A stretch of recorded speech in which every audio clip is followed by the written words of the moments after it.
देखा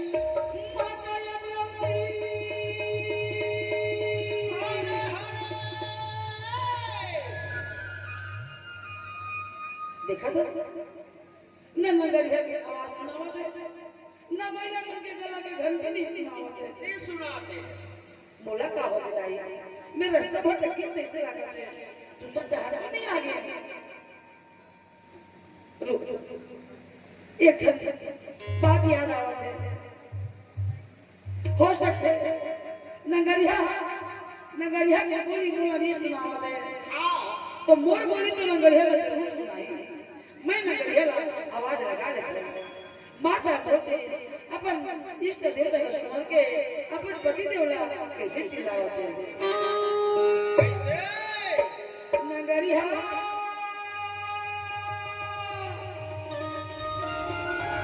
गोरे नगरिया का चिल्ला था जी। ए नगरिया तो अमरावती का सवाल रखे रे भाई। हड़बड़ सुंदर मीठ बोली है। कौने रीसा कौने रीसा कौने रीसा कौने राजको ये बोले राजा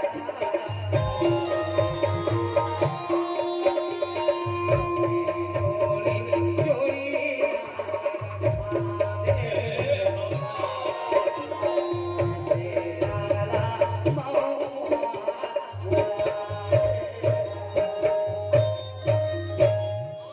देख लेकर कामला यही रास्ता ले रोज आवत रही से यही रास्ता ले जात रही से आज पर रास्ता भुला गए बात थे।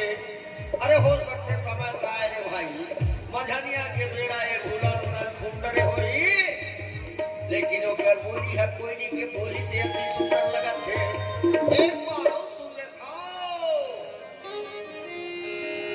कौने रीसा कौने रीसा कौने रीसा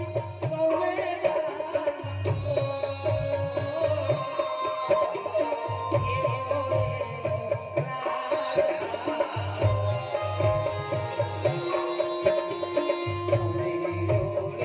चोरी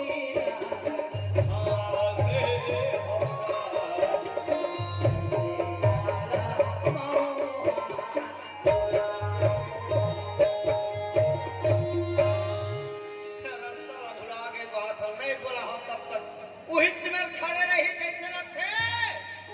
जब वो चिल्लावत है रे भाई तो बोलो बुलाना फर्ज रहेगा। ए अमरावती अरे दिया बे दीवाओ अरे डोंगरी के दिल दिल रे दिया बे रानी डोंगरी के दिल दिल रे दिया बे वारी सुनाई ओ नगरी के बोली तत हे हवा मटिया खारे में महाराज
बैठ